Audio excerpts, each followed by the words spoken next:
Hi అండి. Welcome back to కథల పదరిల్లు.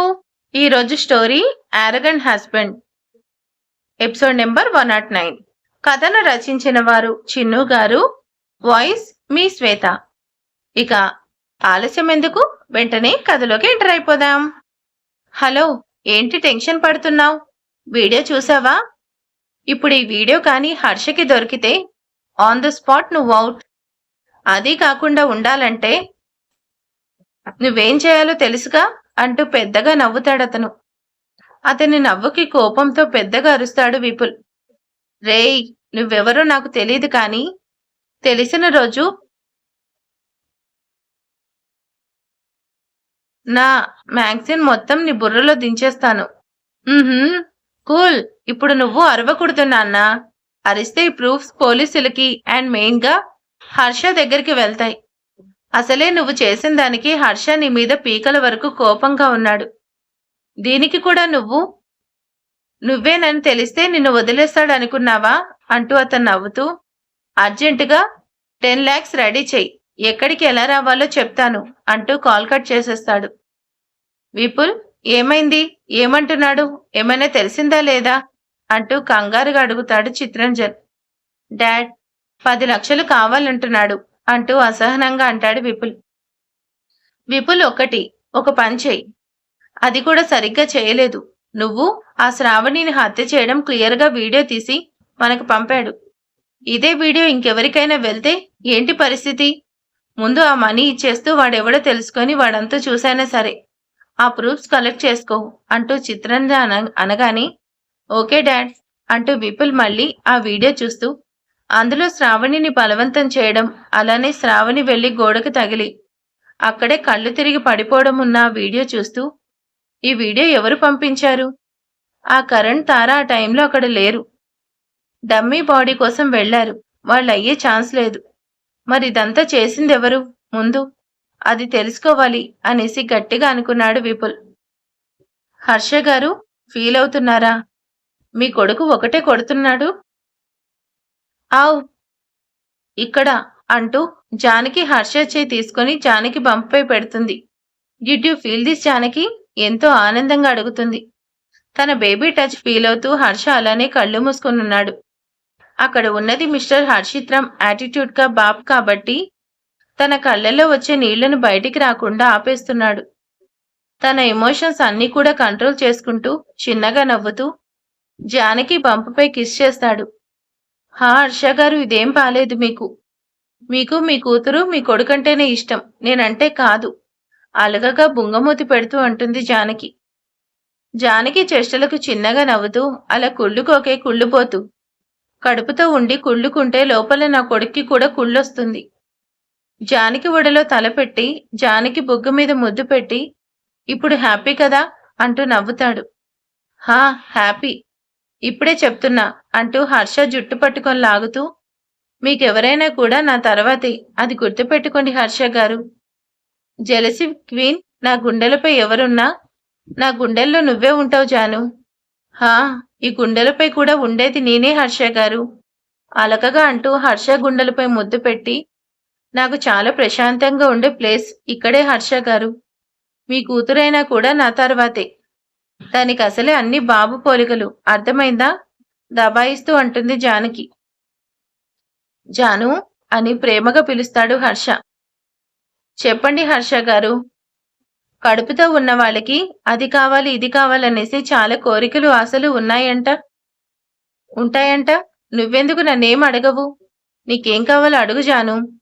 హా, అడిగే ఛాన్స్ నాకు ఇస్తున్నారా? అంతకంటే ముందు అన్నీ తీసుకొచ్చి పెడుతున్నారు కదా. ఇంకా నాకేం కావాలి? మీరు నాకు ముందుండడమే కావాలి. అది చాలు నాకు. డెలివరీ అయ్యే వరకు నాతో పాటు నా పక్కనే ఉండండి చాలు హర్ష గారు. పురుటి నొప్పులు మరో జన్మ అంటారు. నివి నా కడుపులో ఉన్నప్పుడు ఆ రోజులు ఎలా గడిచాయో కూడా తెలీదు. మీ ఆలోచనలతో గడిచిపోయాయి. కానీ ఒక్కసారి చాలా భయమేసింది హర్ష గారు. పెయిన్స్ వచ్చినప్పుడు నాకు సాయం చేసేవాళ్ళు కాదు, తోడుగా ఉండేవాళ్ళు కూడా పక్కన లేకపోతే ఆ క్షణం నాకేం చేయాలో కూడా తెలియలేదు. అలానే ఆటో ఎక్కేశాను. ఆ టైంలో దేవుడిలా వచ్చారు సార్.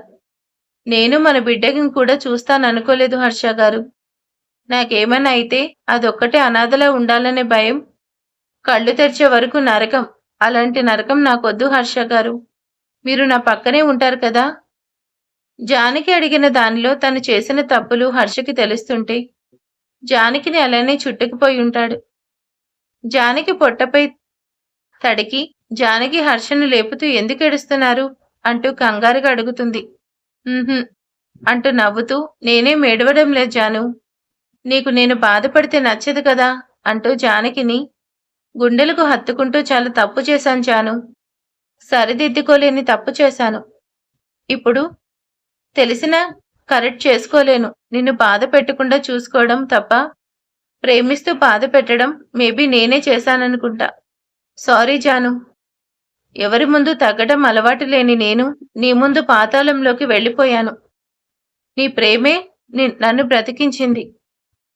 కనుల వెంబటి నీళ్లు తుడుచుకుంటూ జాను నాకు ఒక కోరిక ఉంది, తీరుస్తావా? కాదు అంటానా? అడగండి హర్ష గారు. నీకు శ్రీమంతం చేయాలని ఉంది జాను. నా ప్రాణాన్ని మోస్తున్న నిన్ను నా చేతులతో అలంకరించాలని ఉంది. నువ్వెందుకు జాను శ్రీమంతం అంటే అంత ఇంట్రెస్ట్ చూపించడం లేదు? హర్ష మాటలకి జానకి డల్గా అలానే ఉంటుంది. జాను శ్రీమంతం అంటే అత్తయ్య మావయ్య రావాలనేనా జాను? హర్ష గారు అసలు నిజం తెలుసుకోకుండా మిమ్మల్ని అన్ని మాటలు అన్న వాళ్లను మళ్ళీ చూడాలని నాకేం లేదు. కూతురు చేసిన దారుణం తెలుసు, కానీ శ్రావణి చనిపోయిందనగాని మిమ్మల్ని చాలా మాటలు అంది. అసలు నిజం కూడా ఆలోచించలేదు. చెడును నమ్మనట్టు మంచిని ఎందుకు నమ్మరు? నన్నేమన్నా కూడా నేను ఫీల్ అయ్యేదని కాదు, కానీ మిమ్మల్ని అన్నా కూడా నేను రియాక్ట్ అవ్వకుండా ఉండలేను. ఇప్పుడు ఇవన్నీ చెయ్యాలంటూ మళ్ళీ వాళ్ళ దగ్గరికి వెళ్ళడం నాకు ఇష్టం లేదు హర్ష గారు. జాను అత్తయ్య వాళ్ళు బాధ కూడా అర్థం ఉంది కదా. అదంతా వదిలే జాను. నేనెళ్ళి మాట్లాడతాను, ఒప్పుకోవే నా కోసం. హా, ఎప్పుడు ఇంతే, ఇలానే మాయ చేసి అన్నీ మీకు నచ్చినట్టు చేసేస్తారు. ఓకే, నా జాను ఒప్పుకుంది కదా. అత్తయ్య మావయ్య ఒప్పుకోకపోతే కిడ్నాప్ అయినా చేసేసి తీసుకొస్తా. ఎలాగో మనకు అలవాటే కదా అంటూ నవ్వుతూ అంటాడు. కానీ మీరేం వెళ్ళొద్దు, నేనే వెళ్ళి పిలుస్తాను హర్ష గారు. అబ్బా, ఈ టైంలో అంత దూరం జర్నీ వద్దులేవే, నేనే వెళ్తాను. నేను వస్తాను హర్ష గారు. అలానే శ్రావ్య వాళ్ళం అందరం కలిసి వెళ్దాం. సమ్మర్ వెకేషన్లా ఉంటుంది. హా, ఓకే జాను, అయితే రేపే స్టార్ట్ అవుదాం. నేనిప్పుడే వెళ్ళి అన్ని అరేంజ్మెంట్ చేస్తాను, అలానే అందరికీ చెప్తాను అంటూ హర్ష హడావిడిగా బయటికి వెళ్తాడు. శ్రావ్య, రేపు మనం వైజాగ్ వెళ్తున్నాం, లగేజ్ ప్యాక్ చేసుకోండి. శ్రావ్య, మీ అన్నయ్య అన్నీ నీకే చెప్తున్నాడు, నాకేం చెప్పేదేం లేదా? రాహుల్ హర్షని చూస్తూ అడుగుతాడు. హా, ఎందుకు లేదు? ఇన్ని రోజులు పనిష్మెంట్స్ లేకుండా ఉన్నాయంటగా. స్టార్ట్ చేయనా? బావా, నా మీద తమరికి అంత కనికరం వద్దులే. హర్ష యాటిట్యూడ్ లుక్ ఇస్తూ అది అలా ఉండు. హర్ష ఇక్కడ. శ్రావ్య, కాస్త మీ ఆయనకి అదేదో కావాలంట చూసుకో. డాడ్, మీరు కూడా వస్తున్నారు. కొన్ని రోజులు వెకేషన్కి వెళ్ళినట్టు ఉంటుంది. హర్ష, వైజాగ్ వెళ్తున్నామా? అయితే అవుట్డోర్ షూట్ చేసుకోవచ్చు. నేను ఇన్ని రోజులు ఇంట్లోనే చేస్తుంటే నా ఫ్యాన్స్ బోర్ ఫీల్ అవుతున్నారు. ఇప్పుడే అప్డేట్ చేసేస్తా. హలో ఫ్రెండ్స్, ఆ డేట్ విత్ కావేరి ఇన్ అలా కావేరిలో ఫ్రమ్ వైజాగ్ టూర్ #. అందరూ కావేరిని చూసి తల కొట్టుకోవడం తప్ప ఇంకేం చేయలేక సైలెంట్గా ఉన్నారు. అన్నయ్య, వదిన ఎక్కడా? హా, మీ వదిన రెస్ట్ తీసుకుంటుంది. అదేం కాదు శ్రావ్య, మీ అన్నయ్య కిందికి రాకుండా చేసి ఒక్కడే వచ్చాడు. జానకి కిందికొస్తూ అంటుంది. జాను, ఒక్కదానివే స్టెప్స్ దిగకు అని చెప్తే వినవా అంటూ హర్ష వెళ్లి జానకిని తీసుకొస్తాడు. హర్ష జానకి మీద చూపిస్తున్న కేర్కి అందరూ హర్ష హ్యాపీనెస్ చూసి చాలా హ్యాపీగా ఉంది. అన్నయ్య, ఈరోజు మనమంతా సరదాగా కబుర్లు చెప్పుకుందాం. ఇలా మనముండి ఎన్నాళ్ళైందో కదా అంటూ శ్రావ్య అనగానే, అవును హర్ష గారు, అందరం ఉన్నాం కదా కబుర్లు చెప్పుకుంటూ నైట్ అవుట్ చేద్దాం ప్లీజ్ ప్లీజ్ అంటూ క్యూట్గా అడుగుతుంది జానకి. మా చెల్లి అడుగుతుంది కదా బావా, ఒప్పేసుకో అంటూ రాహుల్ కూడా జానకి సపోర్ట్ చేస్తూ అంటాడు. హా, హైకమాండ్ అడిగిన తర్వాత అధిష్టానం ఏం చేస్తుంది? ఒప్పుకుంటుంది. వావ్, అయితే అన్నయ్య, నేనిప్పుడే అరేంజ్మెంట్ చేస్తాను. పద శ్రావ్య, నేను నీకు హెల్ప్ చేస్తాను అంటూ జానకి కూడా లేస్తుంటే, ఏంటి నువ్వు చేస్తావా? ఏం అవసరం లేదు, మీరేం చేయదు, అవన్నీ నేనే చూసుకుంటా. ఏవండి, మా అన్నయ్య అంత చేస్తుంటే మీరేం చేస్తారు? వెళ్ళి మా అన్నకు హెల్ప్ చేయండి.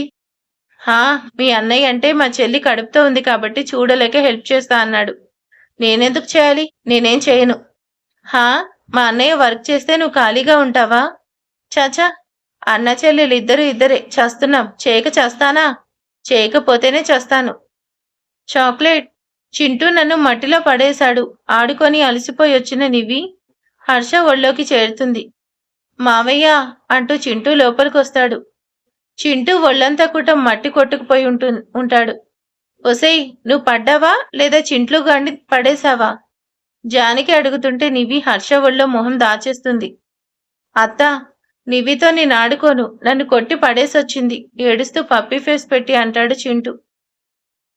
చింటూ, ఇలా రా నాన్న అంటూ దగ్గరికి తీసుకుని హెయిర్ సర్చ్ చేస్తూ, అది కొడుతుంటే దెబ్బలు తింటూ ఉన్నావా? దాన్ని నువ్వు కొట్టొద్దా? ఈసారి ఇలానే చేస్తే ఇంకా బాగా కొట్టు. వద్దత్తా, పాపం కదా, ఏడుస్తుంది. అందుకే ఏం చేయలేదు. ఒసేయ్, ఆ మొహం చూడు. ఇంకోసారి చింటూను కొట్టావంటే అన్నీ బాబు పోలికలే. Carbon xerox. హర్షని చూస్తూ అంటుంది. నా కూతురు అంతే ఉంటుంది, ఎక్కడ తగ్గేదేలే. లిటిల్, ఇలా చేయకూడదు. బావ కదా, ఇద్దరూ కలిసి ఆడుకోవాలి, సరేనా? Okay chocolate. చూసావా, ఇలా చెప్పాలి. లిటిల్, మనం వెళ్దాం పదా. చిట్టుగా, నువ్వొచ్చేవా అంటూ పిల్లల్ని తీసుకుని వెళ్తాడు. అందరూ కూడా వెన్నెల వెలుగుల్లో కలిసి బయట కూర్చొని డిన్నర్ చేసి సరదాగా గడుపుతారు. నెక్స్ట్ డే మార్నింగ్ అందరూ కూడా వైజాగ్ స్టార్ట్ అవుతారు. కార్ చాలా స్లోగా డ్రైవ్ చేస్తూ మొత్తానికి మార్నింగ్ స్టార్ట్ చేసిన జర్నీ ఈవినింగ్కి జానకి వాళ్ళ డెస్టినేషన్ వైజాగ్ చేరుకున్నారు. రేయ్, నువ్వు చెప్పినట్టే 10 లక్షలు ఇవ్వడానికి నేను రెడీగా ఉన్నాను. ఎక్కడికి తీసుకొచ్చి ఇవ్వాలి? హాహా, చాలా ఆత్రంగా ఉందనుకుంటా నన్ను పట్టుకోవడానికి. లేదా నాకు మనీ ఇవ్వడానికా? నన్ను పట్టుకోవడానికే కదా విపుల్, నాకు తెలుసులే. కానీ ఏమైనా వెధవేషాలు వేశావంటే అన్నీ సోషల్ మీడియాలో అప్లోడ్ చేసేస్తా. మర్యాదగా మనీ బ్యాగ్ తీసుకొచ్చి ఈ బ్రిడ్జ్ కింద పడేయ్. ఏమైనా ట్రిక్స్ ప్లే చేస్తే తర్వాత ఏమవుతుందనేది నువ్వు ఇమాజిన్ కూడా చేయలేవు. లేదు, నువ్వు చెప్పినట్టే చేస్తాను అంటూ విపుల్ కాల్ కట్ చేస్తూ, ఒకసారి నువ్వెవరో దొరకరా, అప్పుడు చెప్తాను. నన్నే ఆడుకుంటావా? I will see you bastard అంటూ కార్ స్టార్ట్ చేసి అతను చెప్పిన ప్లేస్కి వచ్చి బ్యాగ్ కింద పడేస్తాడు. విపుల్ పక్కకొచ్చి బ్యాగ్ వచ్చేది ఎవరు, బ్యాగ్ తీసుకునేది ఎవరు అంటూ వెయిట్ చేస్తున్నాడు. ఇంతకీ బ్యాగ్ కోసం ఎవరూ రాకపోయేసరికి తనే వెళ్లి బ్యాగ్ ఓపెన్ చేసి చూసి షాక్ అవుతాడు. బ్యాగ్లో ఈ న్యూస్ పేపర్స్ ఏంటి? మనీ ఏమైంది? అంతలో మొబైల్ రింగ్ అయ్యేసరికి లిఫ్ట్ చేస్తాడు. హాహా, విపుల్, నా కోసం చూస్తున్నావా? నేనెప్పుడూ ఆ మనీ తీసుకున్నా, టైం వేస్ట్ చేసుకోకు. ఎలా అనేసి ఆలోచిస్తున్నా నువ్వు నాతో కాల్ మాట్లాడుతూ కాస్త కారు వైపు కూడా లుక్ వేయాల్సింది. ఆ టైంలోనే మనీ సైడ్ చేసేస్తా. సరే, ఈసారి 20 రెడీ చేసుకో అంటూ కాల్ కట్ చేస్తాడు. తారా, మనం వచ్చేసాం. కానీ ఆ విపుల్కి మన మీద ఏమైనా డౌట్స్ వస్తుందా? వస్తే వచ్చింది, వాడేం చేస్తాడు? ప్రెజెంట్ మనం నోరు విప్పితే ఇరుక్కుంటాడు, మన జోలికి రాడు. అయినా మనం వైజాగ్లోనే ఉన్నట్టు వాడికెలా తెలుస్తుంది? ఎందుకు తెలీదు? నీ మొగుడు ఉల్లాసున్నాడు కదా, వాడిని 4 పీకితే వాడే చెప్తాడు. ఛా, వాడు నాకు మొగుడేంటి? అయినా వాడిప్పుడు ఇక్కడ లేడు, ఏదో పను అంటూ వెళ్ళిపోయాడు. ఇప్పుడు వాడికి నేను ఎక్కడున్నాడో కూడా తెలీదు. కొన్ని రోజులు ఇదే బెటర్.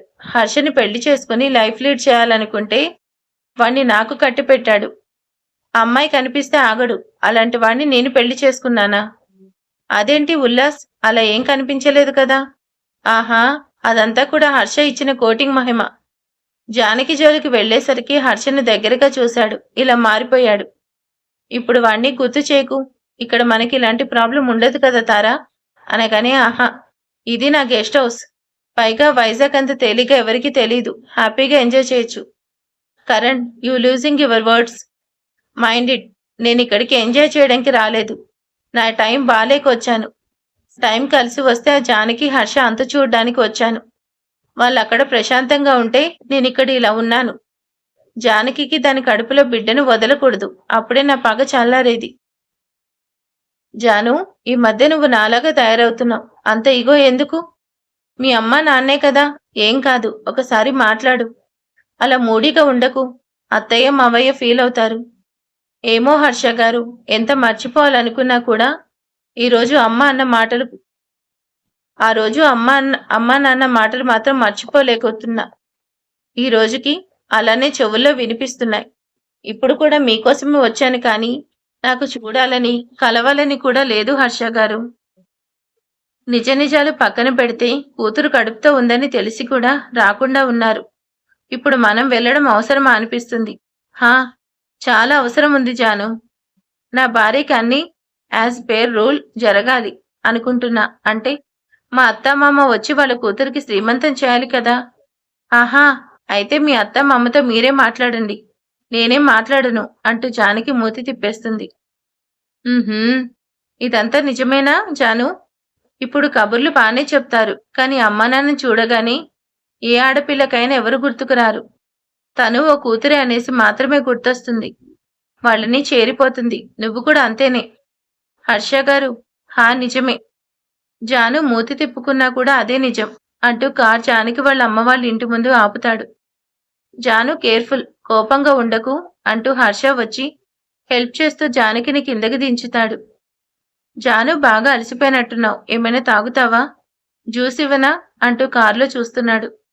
ఆహా, ఇప్పుడేం వద్దు హర్ష గారు, సఫకేటింగ్ గా ఉంది. నిన్నటి నుంచి జర్నీ చేస్తూ ఉన్నాను కదా, స్ట్రెయిన్ అయినట్టున్నావే. జానకిని దగ్గరికి తీసుకుని చుబుకం పట్టుకొని పైకి లేపుతూ మొహంలో కనిపిస్తున్న అలసటకి చిన్నగా గిల్టీ ఫీల్ అవుతాడు. హర్ష మనసు చదివినట్టే జానకి హర్ష చేపట్టుకొని తీసేస్తూ, నేను బానే ఉన్నాను, మీరు ఫీల్ అవ్వకండి హర్ష గారు.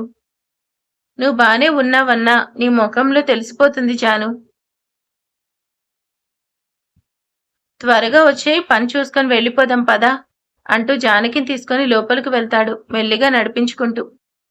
జానకి హర్ష భుజంపై తల నుంచి నడుస్తుంటే హర్ష జానకి భుజం చుట్టూ చెయ్యేసి దగ్గరికి తీసుకొని ఇంకో చేత్తో జానకి చేపట్టుకుంటూ జానకి మరో చేత్తో తన బంపట్టుకొని మెల్లిగా నడుస్తుంది.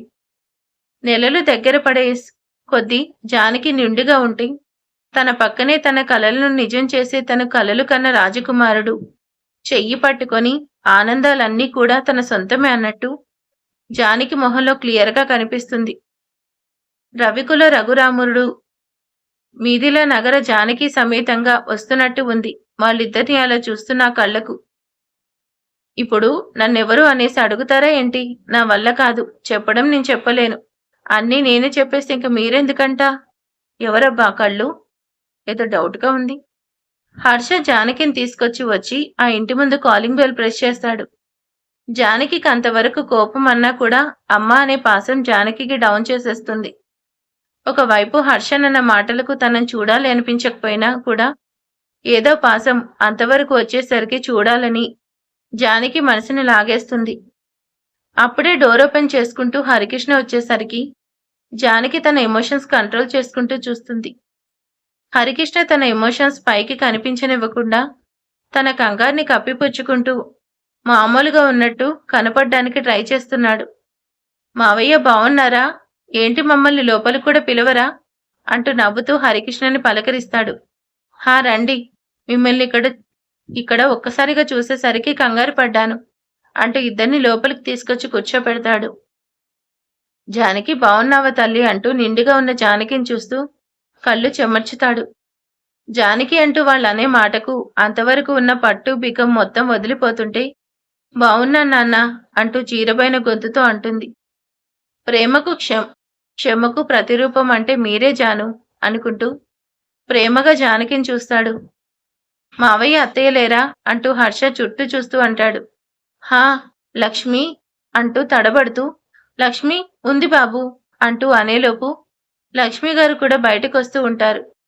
హర్ష బయటకొస్తున్న లక్ష్మి గారి వైపు చూస్తుంటాడు.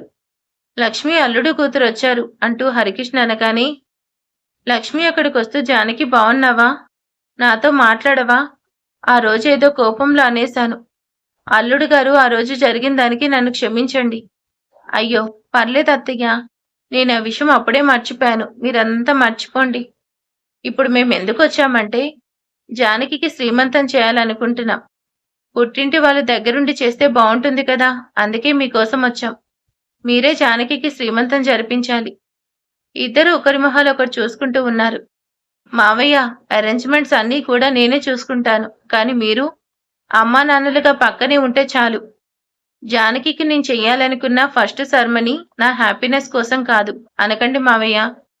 తప్పకుండా బాబు, మీరంతలా అడగాలా? కానీ మేము అంతలో ఏదో పగిలిన సౌండ్ వచ్చేసరికి అందరూ అటువైపు చూస్తారు. అయ్యో, ఈ పిల్లి అస్తమాను కిటికీ తీస్తే లోపలికొచ్చి అంత నాశనం చేస్తుంది. నేను అల్లి అదేంటో చూసొస్తాను, మీరిక్కడే ఉండండి అంటూ లక్ష్మి గారు లోపలికి వెళ్తారు. కొంపతి శ్రావణి బతికే ఉందా ఏంటి? హర్ష గారు జానకి హర్షలతో మాట్లాడుతుంటే కాసేపటికి లక్ష్మి గారు కాఫీ తీసుకుని అక్కడికొస్తూ ఇద్దరికి కాఫీ ఇస్తారు. హర్ష కాఫీ తీసుకుంటాడు. జానకి కాఫీ తీసుకోపోతుంటే హర్ష జానకి పట్టుకుని ఆపేస్తాడు. ఏమైంది అల్లుడు గారు, జానకిని కాఫీ తీసుకొనివ్వండి అంటూ లక్ష్మి గారు అడుగుతారు. లేదత్తయ్య, జానకి కాఫీ తాగద్దు అన్నాను కదా, కావాలంటే కారులో జ్యూస్ ఉంది తాగుదువు అంటూ జానకి చేతిలో కాఫీ కింద పెట్టేస్తూ హర్ష కాఫీ సిప్ చేస్తాడు. నన్ను తాగనివ్వకుండా ఒక్కడే తాగేశారా అంటూ గుర్రుగా జానకి హర్ష వైపు చూస్తుంది. జానకి ఎక్స్ప్రెషన్ కి హర్ష నవ్వుకుంటూ కాఫీ కంప్లీట్ చేసి మావయ్య గారు, శ్రీమంతం కూడా ఇక్కడే చేస్తాం కాబట్టి మీరు ఇబ్బంది పడాల్సిన అవసరం కూడా లేదు. మీకు మిగతా విషయాలు కాల్ చేసి చెప్తాం. జాను వెళ్తామా? హర్ష జానకిని తీసుకొని అక్కడి నుంచి వచ్చేస్తాడు. ఇంతకీ హరికృష్ణ గారు ఎందుకు కంగారు పడుతున్నారు, లక్ష్మి ఎందుకు టెన్షన్ పడింది, గదిలో నుంచి ఏదో పగిలిన సౌండ్ ఎందుకు వచ్చింది, కానీ ఇంతకు ముందు మాత్రం శ్రావణి చనిపోయిందని అనుకున్నాం కదా, మరి వీళ్ళ ఇద్దరు ఎందుకు టెన్షన్ పడుతున్నారు? హర్షకి ఏదైనా డౌట్ వచ్చి అందుకే వైజాగ్ వచ్చాడా? చూద్దాం నెక్స్ట్ పార్ట్ ఏం జరగబోతుందో. ఈరోజు ఈ వీడియో ఎలా ఉందో ప్లీజ్ నాకు కామెంట్ చేసేయండి. అలాగే వీడియోకి ఒక చిన్న లైక్ చేయండి. Thank you for watching.